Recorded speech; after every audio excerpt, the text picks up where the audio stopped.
Welcome, everybody. And again, thank you for joining us today on what we hope will be a national conversation on how we can help to make the lives of African-American men in the United States better and brighter.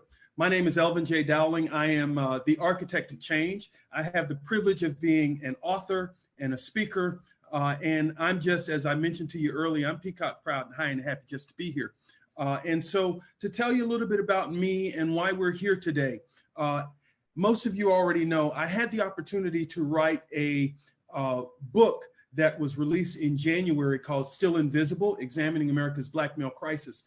And Still Invisible is a timely narrative on what it means to be an African-American male in this country. I'm happy to say that the book has been nominated in 2 categories for a Pulitzer Prize, and it's also been nominated for the National Book Award. But I'm not here for accolades. I'm here because we have challenges in this country that we have to face. And so I want to use all of my expertise, all of my background to begin to face those challenges in a real and meaningful and significant way. Just by means of background, I do come from a civil rights background. I worked for many years in Palm Beach County, Florida, as an aide to the first African-American commissioner, as well as the first Black man to be elected to Congress, the Honorable Al C.L. Hastings, who did the foreword for my book. I also served as chief of staff for the National Urban League on Wall Street in New York City for many years. And so my background is really in the struggle, in fighting to make sure that we have equitable treatment under all auspices of the American government. So that's a little bit about me, but I want to toss it over to my friend Roy M. Tatum Jr., who is a civil rights icon in his own right. He's a political strategist. If you saw in the 2016 campaign, Roy was hand in hand. He was right next to the senator from Vermont, Bernie Sanders.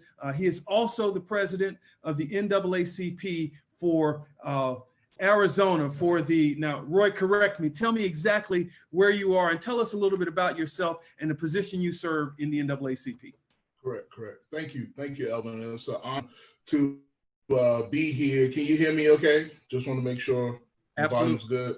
Okay, thank you. Honored to be here, honored to have this conversation and engage in this conversation. Elvin, we've known one another for probably 3 decades, almost 30 years of friendship between us.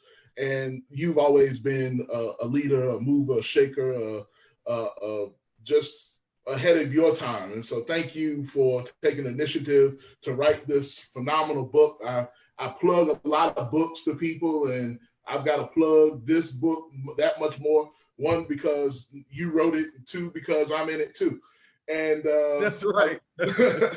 So yes, Roy Tatum from Virginia Beach, Virginia, currently residing in Arizona. Worked on a number of state, local, federal campaigns from Barack Obama to Bill Clinton to Bernie Sanders. It's been an amazing journey. I've learned a lot in the world of politics. Also, in the fight for civil rights, for decades as well. What brought me into the world of politics was the issue of police brutality. Growing up in Virginia Beach, Virginia, I saw firsthand police brutality. In 1989, we saw the Greek Fest riots. If you're not familiar with that, I just implore you to Google it. Take a look at it for yourself, where you see police officers beating up Black college students in flip-flops and board shorts and females in bikinis.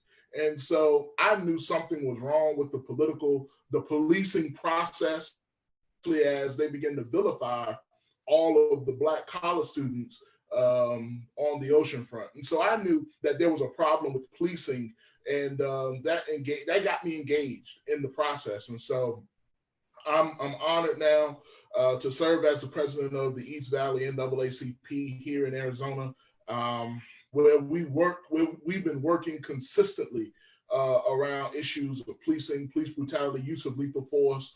And I've learned firsthand and educated a number of police officers, participated in a number of bias training to cultural competency training to use of force training, because I wanted to learn the language. And I've been able to speak to a number of police organizations, law enforcement organizations around enforcement and around